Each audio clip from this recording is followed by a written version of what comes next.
Today we are talking about sight loss, and joining me is the lovely Chloe, who is firstly a bit of a TikTok sensation, even though she's just said to me that 2.2 million basically is she's just not fazed by it. But I think it's a conversation that we'll definitely be having later. I mean, an amazing amount of views, but most importantly, Chloe has joined a pod to talk all about visual impairment and growing up visually impaired, as well as sudden sight loss and the grief that comes with that. So, I mean, what a story. It's one that we haven't discussed on the pod at all. And to be honest, I don't even think I have ever discussed it with anyone. Just thinking back of all the interviews and stuff that I've done, I've never spoken to someone about this. So, really interested to hear your story, Chloe. And thank you so much for wanting to come on and share it. So, welcome to the pod. Thank you very much, and thank you for having me. You are so welcome. So let's start from the very start with all of this. It is definitely, I think, a lot to unpack. Where does this all begin with going through sight loss? Was it something that you were born with? Is it something that happened in your early childhood? Yeah, take me through it. Yeah, so it's kind of been a long process. I've written a bit of a timeline because there's no way I could have remembered it all without writing it down. So I was born premature. I was born at 32 weeks because my mum had preeclampsia, which is high blood pressure. So I was delivered through an emergency C-section in March of 2000. And my dad's side of the family all have cataracts, which is a visual impairment, so we expected that I would be born with cataracts. That was the level that we were thinking I was going to have. And so I did come out and I did have cataracts, and we thought, okay, great, we will remove this cataracts and everything will be fine. So I had my first cataract surgery in July of 2000. So that is basically where they remove the clouded lens in your eye, because cataracts causes like a cloudiness of the lens in your eye. So they remove that and they replace it with an artificial one. But my eyes didn't really take to the artificial one. It didn't really work out. So I now have no lenses in my eyes. They decided to just completely remove them, known as aphakia.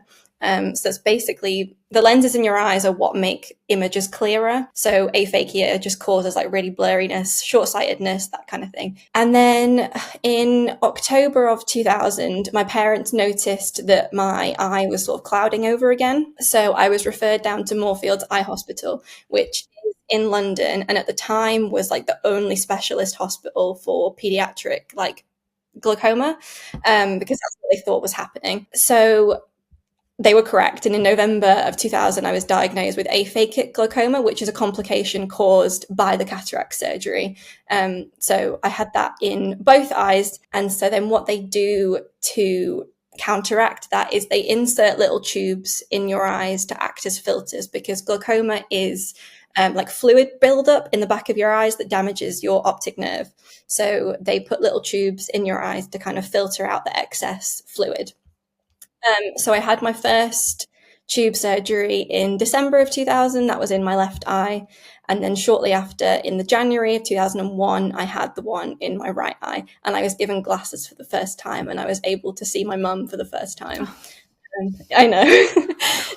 Like still now, she's like, I wish I could have recorded that, because your little face when you realised that you could see was so cute. All those videos on TikTok that I see like that, when kids are like see for the first time or hear for the first time, make me so emotional. But sorry, carry on. I'm just like, that is so cute. Right. And then in the February, it was deemed a success. My tubes seemed to be working, and everything seemed to be going okay. I was having sort of minor surgeries up until like 2 years later, like January 2003. I was having like laser surgery, that kind of thing, but nothing major. It all seemed to be going okay. And then in February of 2003, my right eye kind of seemed like a lazy eye. They thought I had a lazy eye. So they started patching up my left eye to try and strengthen the right one, which is quite common for kids. So they didn't really think much of it. But then in the November of 2003, my right eye kept sort of deteriorating, and they figured out that like the scar tissue from having the surgery was actually blocking my tube. So it wasn't actually filtering. It wasn't doing its job. So I had loads of like treatment, like anti-scarring treatment to try and fix that for a couple of years, like about a year or so. But it was kind of like it would seem that it was working and then it would dip and then it was seeming it was working. So it was very fluctuating over the next like year or two. Mm. And in the August of 2004, the pressure of my right eye got really, really high, which is not good. So they decided to implant a different type of tube to like see if that would work any better. And it seemed to at first. And I had, multiple surgeries to try and like unblock the tube and try and get my pressure back down, that sort of thing, over the next like 2 years. And then in May of 2006, the pressure in my right eye just like plummeted. It got really, really low to the point where they couldn't bring it back up again. And my retina, in the back of my eye, actually detached. And so I had surgery to try and fix it in July of 2006 and, monitoring multiple surgeries until the December of 2006. And then in January of 2007, I said to my mum and I said to the hospital, just stop trying. Like there's no point. Like I can't actually see out of it very well anyway. I could only see like hand movements at that time, like shadows, that sort of thing. So I was like, just stop. Like there's absolutely no point. It makes no difference to me. Stop trying. So I was then registered as sight impaired. In the UK, we have two classifications, either sight impaired or severely sight impaired, or like that's kind of the politically correct term. It's like partially sight the same sort of thing. But yeah, I was registered as sight impaired in 2007, and I got my first prosthetic eye in 2007 as well. So my right eye is a prosthetic. It basically covers up my actual eye because my actual eye underneath is sort of like really small. It's blue, it's quite cloudy, it doesn't have a pupil. It looks very different to a normal eye. So I got my first prosthetic in 2007, but I didn't start wearing it until maybe about 2009. I don't know, I wanted to look normal, but it was kind of uncomfortable to have it in at first. Like you have to get used to it. So I didn't start wearing it for a few years. I think it was after we went to America. My parents got married in 2009 in America. And I remember looking back at the photos from a holiday and thinking that I'd ruined them because of how I looked. So sad. And like going up to secondary school and that sort of thing, I thought, okay, I'll try and start wearing it. I kind of like forced myself to wear it. It actually makes me so sad. I'm so sorry. I keep interrupting you, but it makes me so sad for anything like that, because obviously it's not your fault. You can't control what your body does to you. But no, that's so sad. Sorry, continue. It's all right. And then, so from then, everything was pretty stable. From losing my right eye, from then, everything was sort of stable. I had a few surgeries, like laser surgeries, but nothing major. Everything looked good. And then in August of 2014, I went to A&E because I was having like really bad pain in my left eye. And they kind of said to me, they were like, oh, it looks like your tube is like really close to your cornea and is like scratching your cornea, but like, it'll be fine. Like, don't worry about it. We're not going to do any surgery. Like, we don't want to risk intervening. Just leave it, that kind of thing. They kind of, were very dismissive of what I was telling them. And multiple times since then, I'd been to the hospital and I'd said, I'm having this pain, like, and they were like, yeah, your cornea is still being scratched, but like, deal with it, kind of thing. And then last April, I rubbed my eye. I woke up in the morning, rubbed my eye, as you do, and my vision just went. I couldn't, like, it was as if everything almost looked transparent. It was really strange. Like everything, I was experiencing like severe double vision and everything looked see-through. And I thought, oh, I'll just go in the shower. I'll like just get ready for the day. I'm sure it'll sort itself out. And it didn't. So we went to A&E. It was a bank holiday as well. So like we had to go, the emergency eye hospital was closed because it was a bank holiday. We had to go to just normal A&E, and they were quite dismissive. They were like, oh, I don't know what it is. Just go to the hospital, like go to the eye hospital, and I'm sure they'll look at it, kind of thing. And so I did. After the bank holiday, I went back to the emergency eye hospital and they gave me eye drops. They were like, oh, it should sort itself out. And it was just like a waiting game of like, oh, we think it'll fix itself. Just keep taking these eye drops and whatnot.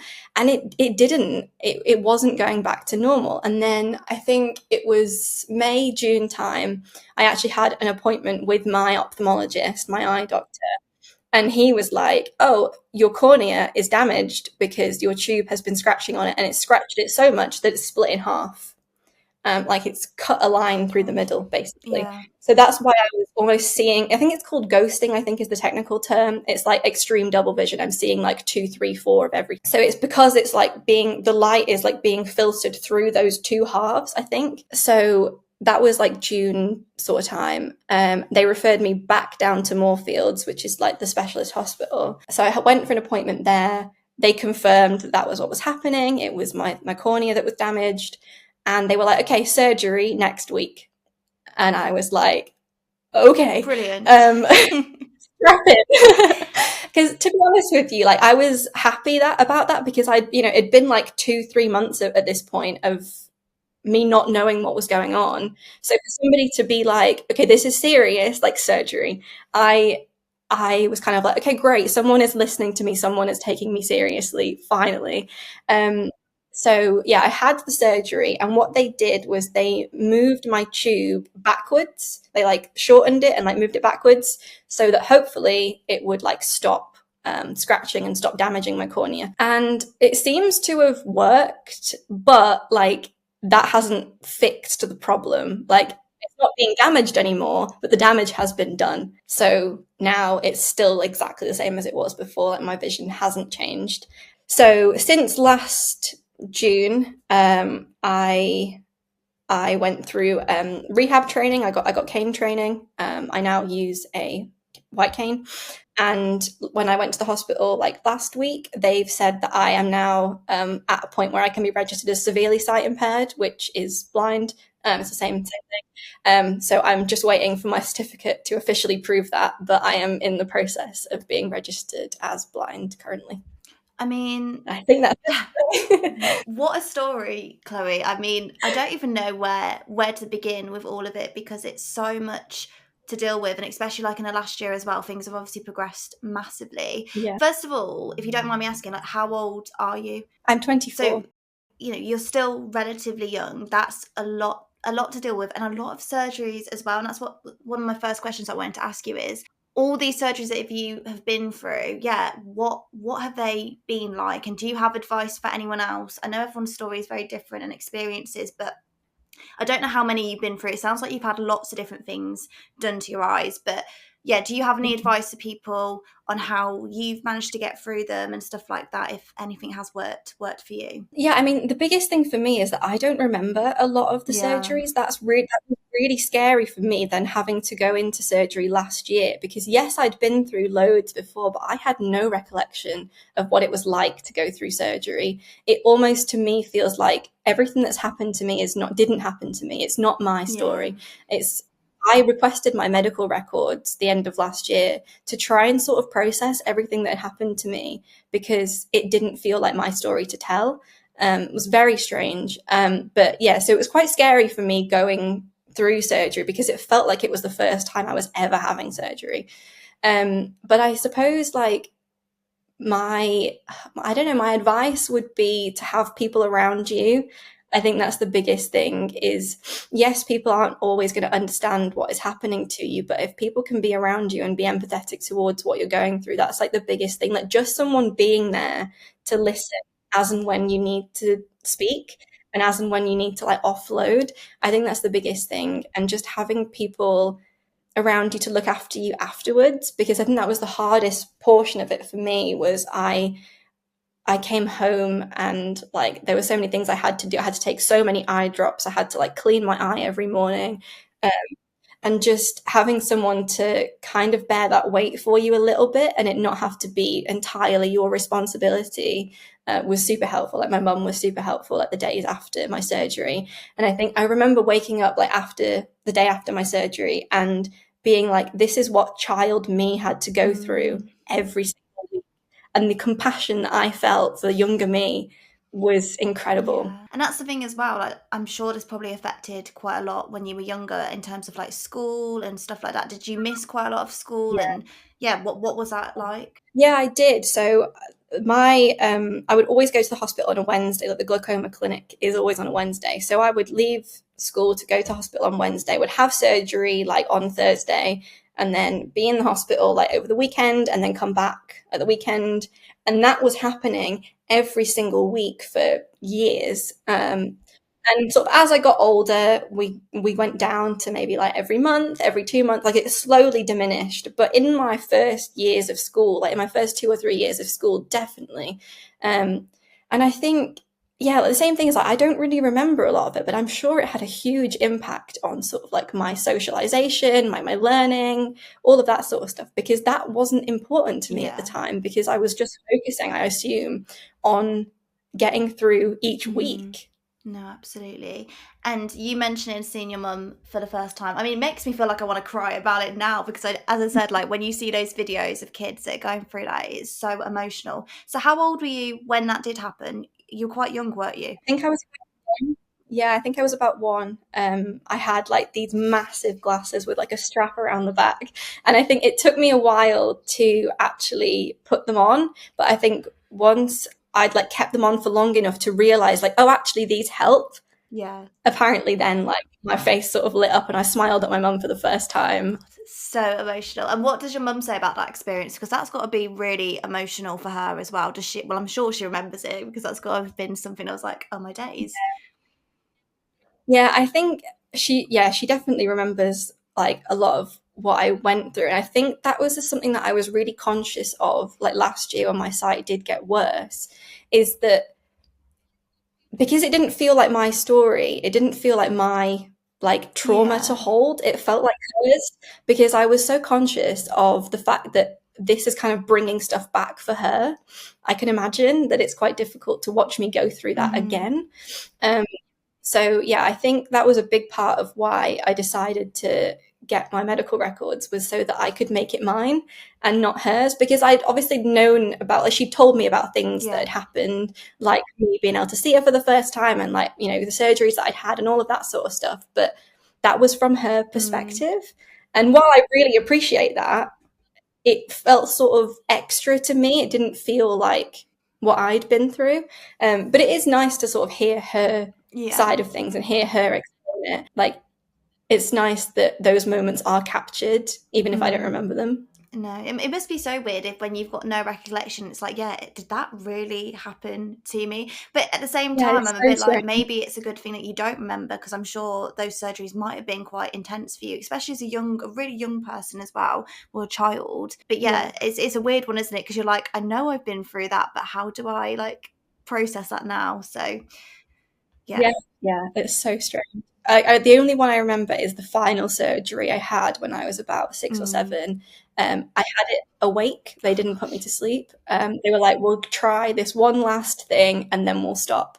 And that's the only one I remember. And I got given like a teddy bear Mm. afterwards, because it was like a big, scary surgery Yeah. to have. It was very strange having a surgery while you're still awake. Like you could see things like Yeah, no, happening. It thank was you. weird. Absolutely no, thank you. And I think that's the thing. Like, I think anything with eyes for a lot of people, it's very squeamish, isn't it? The thought of like needles going into your eyes, and obviously now you're an expert in it. I'm sure the stuff that you go through that is still quite painful. But do you get quite squeamish or nervous about it now? Because I know you've been through it so many times. But yeah, to an outsider, you're like, oh my god, anything with an eye makes me feel like my skin is going. I can't imagine. And you saying that you were awake as well, I'm like, oh my days. Like, I can't imagine. Yeah, it doesn't really bother me. I think it never has. And I know people do get squeamish about it. Like when I tell people they've got a prosthetic eye, people tend to get squeamish about that. So I think, yeah, it really doesn't bother me. And I think that's why I was like, part of me was so like, just I'll take on whatever happens like when I had the surgery because I was like, well, I know I've been through this before. I might not remember it, but I know it'll be fine because it's like quite a normal part of my life, which I am thankful for. Like I imagine if this had happened like out of the blue, well, it did happen out of the blue, but I mean like I'd not experienced being visually impaired before that. I think it probably would have been a lot more scary. And don't get me wrong, it was, but I think it was comforting to know that like this has happened before. People have been through this before. I'm not the only one that's been through this, and so yeah, I think that was quite Yeah, and comforting. I mean, we'll get into it. I think firstly, you have such an amazing outlook on it, like the way that you speak about everything. And that's the thing, I'm going all over the place here. This is what I do. I'm like, there's so many things I want to talk about. But I love how you've explained everything as well. Like you'll talk about a surgery you've had or anything you're going through and explain it, which is always really helpful because I think if you don't know like medical jargon and stuff like that, you're always like, what does that Yeah. mean? And you've explained everything. Like I didn't need to ask you any of that. So that's firstly really helpful. But yeah, I just think your outlook on it is really, really good. And we'll talk about the mental side of it because I know that it's affected you massively. But just talking to you, you wouldn't necessarily think that at this stage. But I know we will get into it. But I just think, yeah, the way that you talk about it is incredible and probably super useful to anyone that's going through it. So when you told the doctors to basically stop trying, is that again when you were quite young? Were you about 7, 8 when you made that decision? Yeah, I think I was 6, 7. I think it was like January 2007, so it's just before my birthday because I was born in March. So yeah, I think I was about 6. And yeah, I think I remember. Well, I don't remember it too much, but I remember having a conversation with my mum saying that like I was sort of sick of doing this every week and sort of sick of people, prodding and poking me. So if I'm never going to be able to see much in that eye anyway, why bother trying to save it? Like and I had the same sort of conversation with them when I had my surgery last year. They were like, "Oh, we don't want to touch it because like your left eye is your only eye now." And I was like, "I'd rather you try to do something than just leave it because you're scared to touch it." So I get why they did it, but at that point I had 2 eyes, so like we can afford to lose one. It's Yeah. totally fine. Yeah, I got to a point where I was just sick of it, sick of like the waiting and the repetitiveness of it. And I think that's the same as last year. Like I was just waiting for it to go back to normal. I wasn't living my life because I was in this mode of waiting and Mm. denial and grief. So I was actually really thankful to have the surgery because it was like, okay, something's moving, something's happening, regardless of what the outcome of this surgery is, we're doing something. And that was Yeah, yeah, progress. definitely. And I love that you said that so young as well, being a child and being like, I don't want to do this anymore. And I think children are probably quite good Yeah. at that. Like they can be very vocal. And I think it's probably, and again, we'll get into it. I don't know if you found it harder being an adult and what you went through last year to kind of advocate for yourself a bit more and go, actually, no, that's not working for me. Like it might be the best thing to do, but that's not working for me. But I think it's amazing that you had that confidence as a child to be like, no, I don't want to deal with this anymore. And yeah, was that something that your family agreed with as well? Or, I mean, I know that you don't remember much, but I don't know if they wanted you to continue or anything like that. I think they did agree with it. I've sort of read the letters and things, and it said that we had quite a long Yeah. conversation about it, and ultimately decided to stop, like to terminate treatment. So I think my family were definitely on board with it. They've always sort of followed my lead, I guess, with things. They didn't force me to wear my Yeah. prosthetic. They didn't force me to have surgeries. Like it was very much, obviously like you got to take into account like the best option. But if it's not something that's detrimental, then they kind of let me do what I needed to Mm-hmm. do, I No, suppose. absolutely. So then, yeah, you obviously start wearing your prosthetic eye. Do you remember the first time that you did put it in and how you felt? Yeah, I do. I remember my mum putting it in for me the very first time that when we got it, and I didn't like it. It felt really uncomfortable. I hated the feeling of it. And so I sort of, over the next couple of years, I tried every now and then to put it in, but couldn't keep it in for very long because it felt uncomfortable. But then I think it was sort of like end of primary school, beginning of secondary school was when I started to properly wear it. And I remember being so frustrated, like every time I tried to put it in because I just couldn't get it in myself. And I was so determined to do it myself and to not have help with it, and that I'd be able to do this. So I would just try every morning, like stood by the sink, like trying to get it in for hours. But now it's just so like it's so normal. I just every morning it takes me 2 seconds to put it in the morning. But yeah, I think it was quite a long process. And sort of a frustrating one because there's like I wanted to wear it, but it hurt or it was hard to Yeah. get in and out. But yeah, now it's so normal, and I've got years worth of them, and it's quite cute to see like them get Yeah. bigger. over the years. No, love Really that. cute. And do you have any advice to others that are adjusting to having a prosthetic? Is there anything that you think has worked for you that you would advise? Yeah, I think to know what the process is. So if I guess maybe it'd be worth me explaining like how they're made. So essentially, you will go in and they create a mold of your eye. It's basically what you get sedated, like you get anesthetic like put into your eye. And then they inject like a liquid into your eye to make a mold of the shape of your eye. Then they will take that out and they'll take a picture. If you've got another eye, they will take a picture of your other one to match it up, and they'll match up the whites of your eye and that sort of thing. They'll put in like a sort of like a dummy eye, like a clear one to mark where your pupil should be and like how big your iris should be, that sort of thing. And yeah, they go away, they create the mold. It's made of like an acrylic plastic.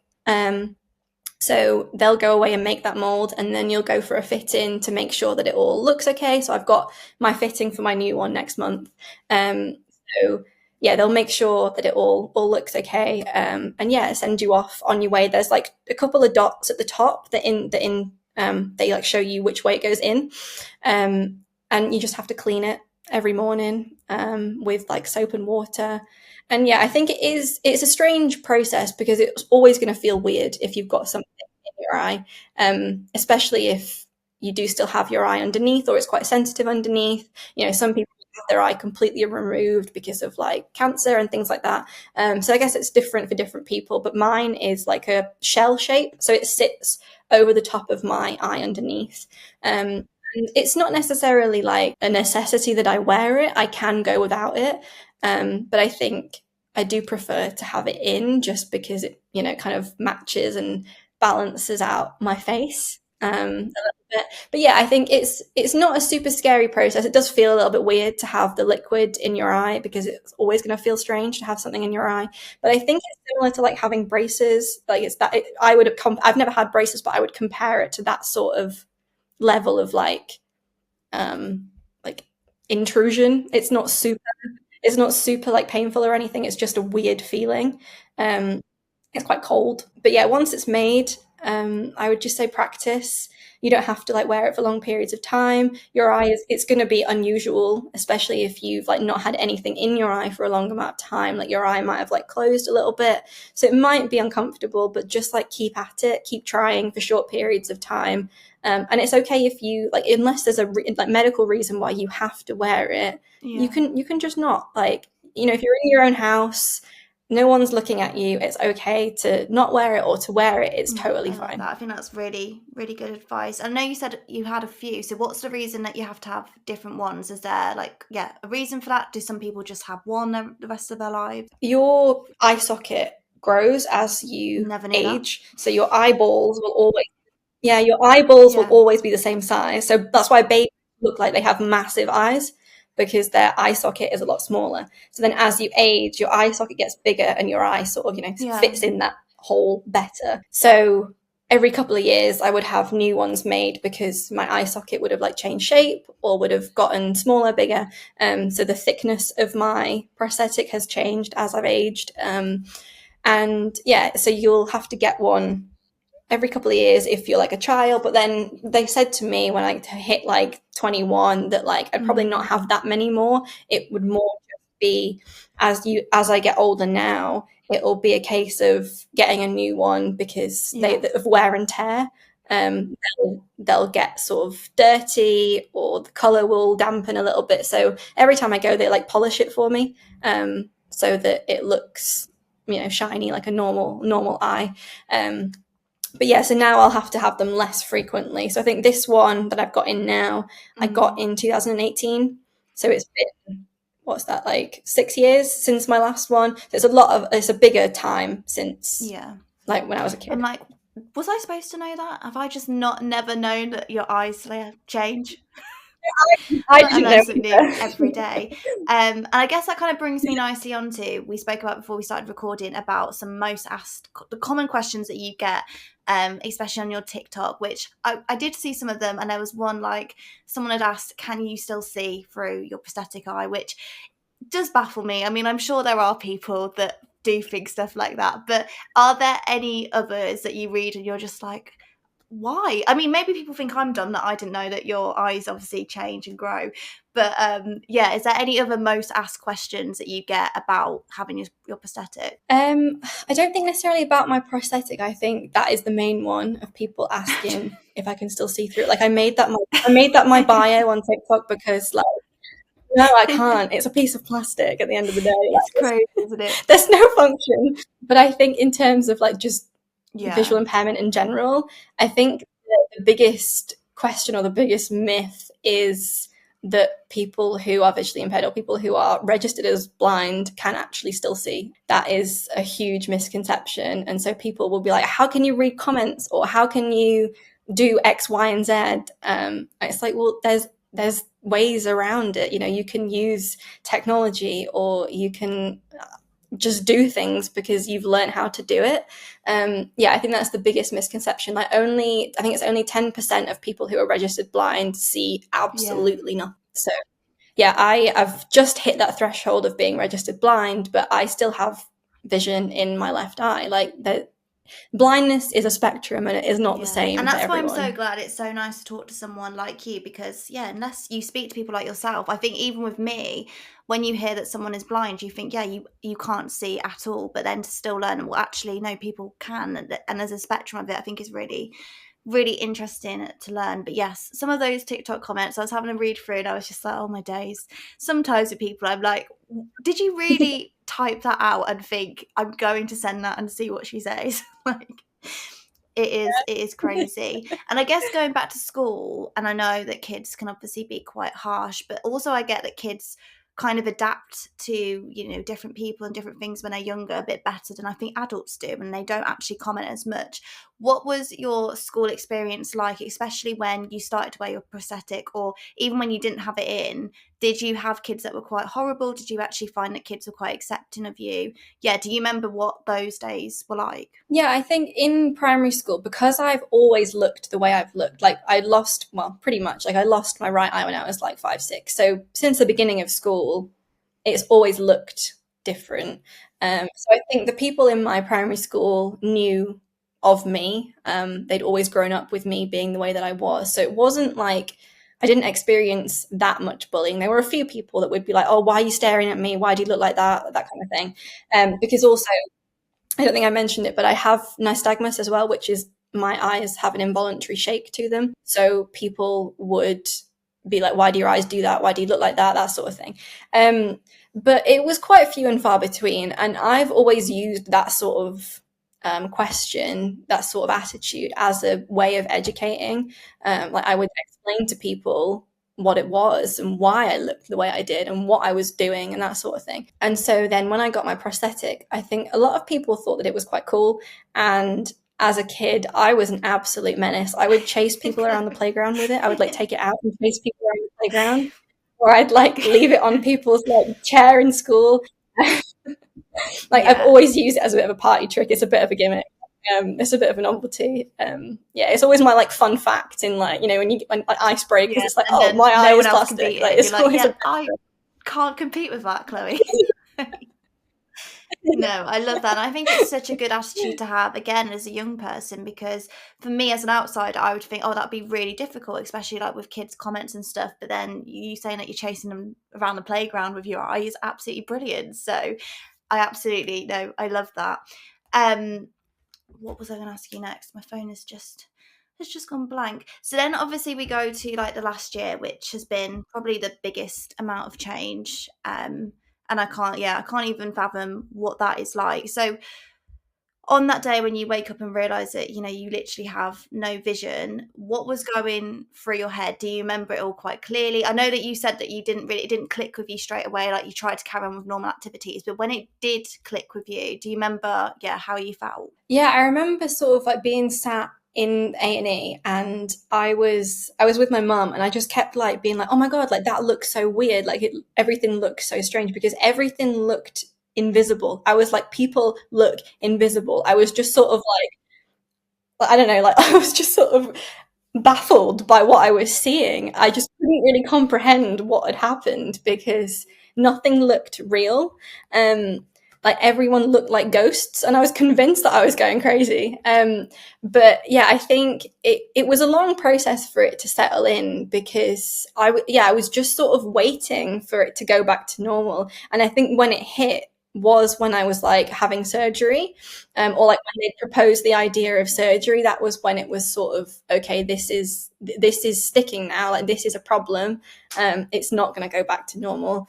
So yeah, I think that was when it finally hit. But I think even still now, like every morning, so I wake up every morning and my vision is blurry. Like, it takes. So essentially, what has happened to my eyes is that they are overhydrated. They're like filled with water. So I wake up in the morning and my eye is filled with water. And so then it takes hours for it to sort of dry out. So every morning I'm hit with the fact that I can't see. It's different every day that I wake up. So I think that at first was something that I found very difficult, because it was like going to sleep was like resetting it. So I'd know that I would wake up in the morning and wouldn't be able to see for a good, like, I don't know, 8 hours, 10 hours, or be able to see less, I suppose. Like, it would it would be really difficult every morning to know that that was going to happen. But I think now it's quite normal. Now I'm used to it. There are some mornings where I wake up and I'm like, oh my god, like, this is bad. Like, today is bad. Or like I walk outside and I'm like, oh, there's like 7 street lights over there, but okay, like, we're just dealing with that. So I think it is hard when you've got something that fluctuates so much, because you are constantly reminded of how bad it can be. But then also, like, it does get better, or there are times where it's better, or there are things that make it better. And I think now, I'm really grateful that I have started to use a cane. I use a long cane. And so on those days or those periods of time where it's bad, I just let my cane take the wheel. Like, there is something I can do about it. There are aids and adaptations that I can have in place for those times and those days where it is bad. So yeah, every now and then I will get hit by how bad it can be, but I'm less. It doesn't hit me with the same grief Yeah. that it did No, a year really, ago. really difficult. And I know that you're in a bit of a better place with it now, but was there anything that helped you get through kind of navigating, I guess, a new life basically for you when something like this happens?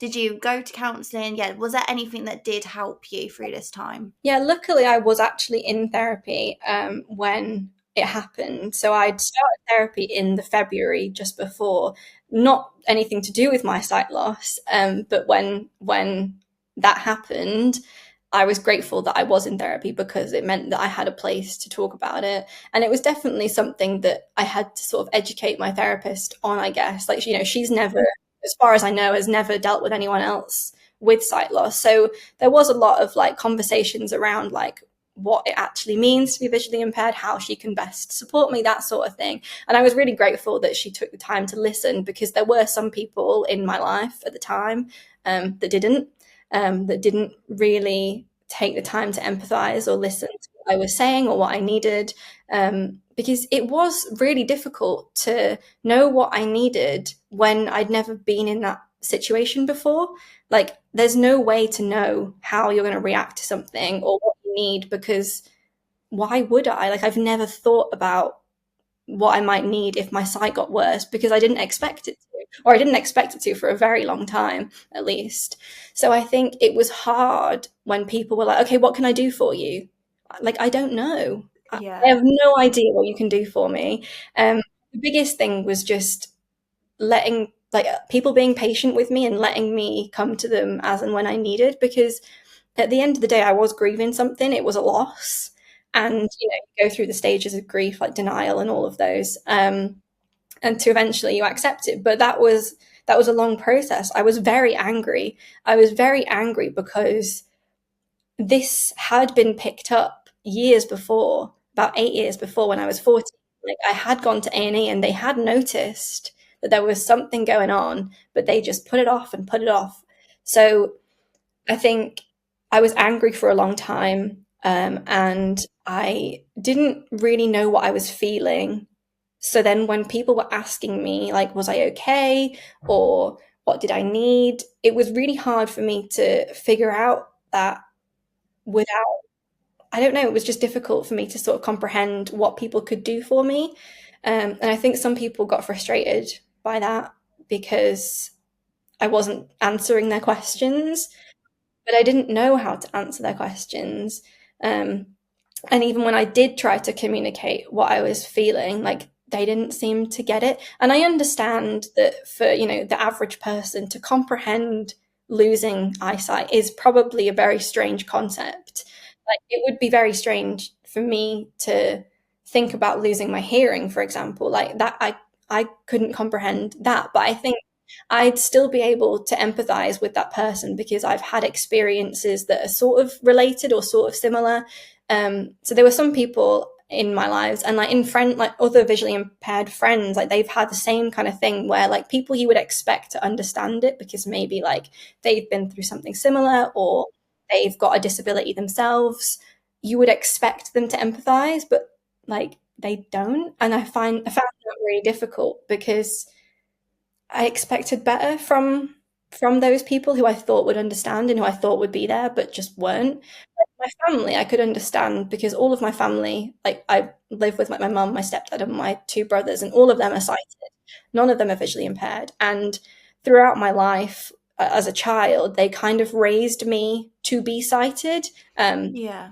Wasn't necessarily the best idea looking back, I don't think, but it wasn't their fault. It was just, their sort of what they did and the perception of like the world. Like they wanted me to not be at a disadvantage. So I understand why they did it. But that made it then hard when I was now confronted with my visual impairment for the first time because it had gotten worse. Like I've never known any different. So as a child, I felt that was my sighted, like that was my equivalent. But then when I did lose more sight, I was then confronted by the fact that, oh, actually, I am visually impaired and actually these things are really difficult for me. But because I'd never been brought up to be visually impaired, I'd never been taught how to do things as a visually impaired person, I then didn't know what the options were or how to be supported as a visually impaired person because I'd never been in that position before. Yeah. It was quite difficult for me to then explain that to my family. And yeah, I found it really difficult. I made like a PowerPoint for them to try and explain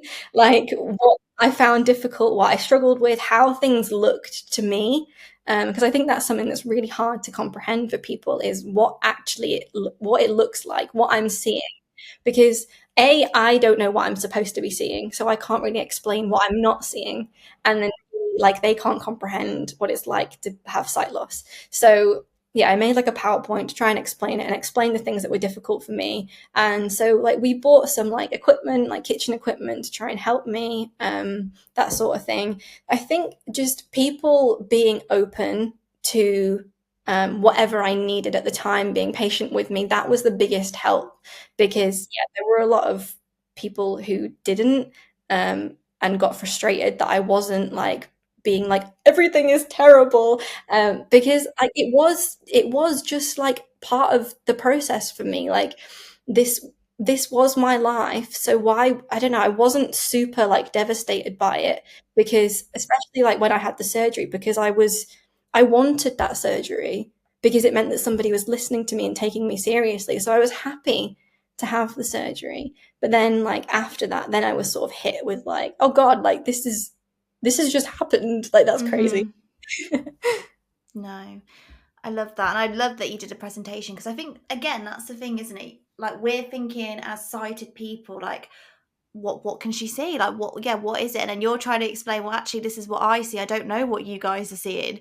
And I think Yeah. that's the thing as well. Like, when you're sighted, you can't get your head around that. Like, oh, yeah, like, she actually doesn't know what we're seeing right now. So I think it's really interesting that you made that point as well. But yeah, have you ever felt like it's not difficult to make friends, but difficult for people to understand like what you're going through? Are you quite selective with your friendship group and stuff like that, or have you always found that people are really supportive? I know you've said, since in the last year, there's been people that have made comments or just not as been, as good of people to you when you're going through this. But yeah, growing up and kind of where you're at now, have you always found it harder to make friends, and because they just don't understand what you're going through? I think I never really found it like too hard to make friends, and I've always been quite upfront about the fact that I have a visual impairment. I've never really like hidden the fact that there are things that I find difficult, but I've always been more of the mindset of like make a joke about it or laugh it off. So I think people found it easy to be friends with me because they could see my humor, they could see that it wasn't something that was like a huge deal or was a huge problem. So Yeah. yeah, I've always been quite lighthearted about it. I'm always open to questions, always have been. And so like people around me, I think it's kind of been like a two-way process of educating them, but like them sort of, I don't know, like us educating each other, because there are things that I'm not going to understand because they're sighted and that they have never had to be confronted with this, and Mm-hmm. then vice versa. So I think it's just about communication with people. And it is something that I still struggle with, is like communicating my needs is definitely, Yeah. I can communicate what I struggle with, but then I can't communicate what you need to help me with. That's still something I find hard. But I think knowing that I've got people around me who are open to that is the biggest thing, because when I am ready to share that, or when I do need help, I'm a little bit more confident admitting it now. I'm slowly being more confident. And I think starting to use a cane, starting to use different adaptations and things like Mm-hmm. that has definitely helped, because why would I not be using these things? Like, Yeah. why would I not use them if I'm entitled to them and if they'll help? That was definitely a big thing, as like I've gone so long almost like masking as a sighted person and not having any aids or adaptations, but why? Mm-hmm. No, absolutely. And I think you said to me in your message originally that this happened whilst you were at uni. So yeah, were you able to finish? Are you still at uni? I don't know what the situation is now, but just interested in how in the last year, if it's affected your life. I know it's obviously affected it massively in every other way, but in terms of like uni and like what you want to do career wise, what's the situation with that? Yeah, so it happened just as I was coming to the end of like my actual like teaching portion of my master's degree. Mm-hmm. Um, so I was doing a master's degree in psychology and education, and ironically, I was in the process of writing a dissertation about accessibility for visually impaired students at university. Oh, fab. Um, yeah, It's so just like it knew. Your dissertation just exactly, the knew. universe was like, here you go. Yeah, so I was in the process of interviewing people for that and writing my dissertation, and I was also involved in like a project at university to do with like gathering student voice. So that was Hmm. what I was doing at the time, and so yeah, when it happened, I was kind of like, oh my god, like I'm not gonna be able to finish what I'm like. I definitely stressed out about it at the time, but I spoke to my like personal tutor, and she was like, you can get extensions, like just take your time. If you need to, you can like defer or whatever. But I was so determined to like push through, and I came back from my surgery. I was in the library like the week after my surgery. I was finishing my dissertation no matter what. Like if it killed me, I was finishing it. Yeah. So yeah, I did manage to finish my dissertation and finish my degree in like August, September time. I handed it in on time, and I graduated with a distinction. So yeah, Amazing. I did it in the end. I finished it. And then now I work as a children and family support officer for my local sight loss Oh, charity. love that. Um, so yeah, I'm kind of giving back, I suppose, because the charity was super helpful when going through my sight loss. So it's nice to like give back to people, and it's nice to give parents, I guess, the idea that their child can be successful. If they see me coming in to help, they'll know that like it is possible for their child to have a job in the future, because I think that is something that a lot of parents worry about when they've got a visually impaired child. And I also, whilst doing my dissertation and stuff, I applied to be a mentor for another charity, Mm, Look UK. They run a mentoring scheme where older visually impaired people get partnered with younger visually impaired people to kind yeah. of mentor. So I specifically was put on the university mentoring like scheme. So that is where you get partnered with somebody who is about to go to university or is in their first year of university. Mm, Um, I think that was kind of helpful, that I was able to turn my negative experience of sight loss into a positive one for somebody else. I was able to use what I'd learned and the experience that I'd had to help another person, which is, I think that's always nice. yeah. Definitely. And I love that you're now working in charity as well, you know, a charity that obviously means so much to you and doing a role where you know that you can make a difference. Because I think, like the point that you said, I think some parents do think, oh my God, my days, if my child is visually impaired, what does their future look like? And it must be really scary as a parent. But, you know, you are absolute proof that life can still just be, as in quotation marks, normal, whatever normal is to people, and you don't know any different, and you know, you absolutely love life and you're fine. So yeah, I think that gives parents hope as well, that yeah, you can still go to uni, you can get a job, because I'm sure there are still a lot of people that think that's not possible if you're visually impaired. So no, I think that's really lovely that you're now in that line of work and inspiring others. And I guess that kind of leads nicely onto social media, especially with TikTok. When did you start kind of documenting this journey? Was it after what happened last year? Were you already talking about visual impairments before that? When did you start talking about it on socials? I think it was 2019 that I first downloaded TikTok, and I never had the outset of, oh, I'm going to talk about visual impairment. I'm going to sort of be an advocate. I don't really refer to myself as like an advocate or anything like that, because I don't feel like that's what I'm really doing. Like, I think there are people who are doing it a lot better than me, but because it is part of who I am, it's a huge part of my identity and my personality. I think it does come across and people are always curious about it. So if people ask, or if like there's something funny that, like, I've always made jokes about my visual impairment. I've always made jokes about having a prosthetic eye, that kind of thing. So if I can give humor to something like that, I think that's kind of the way I've always approached it. Mm, Yeah, I don't use TikTok like massively, but I think when I do, like, it's just nice to kind of like show that it's not all doom and gloom. yeah.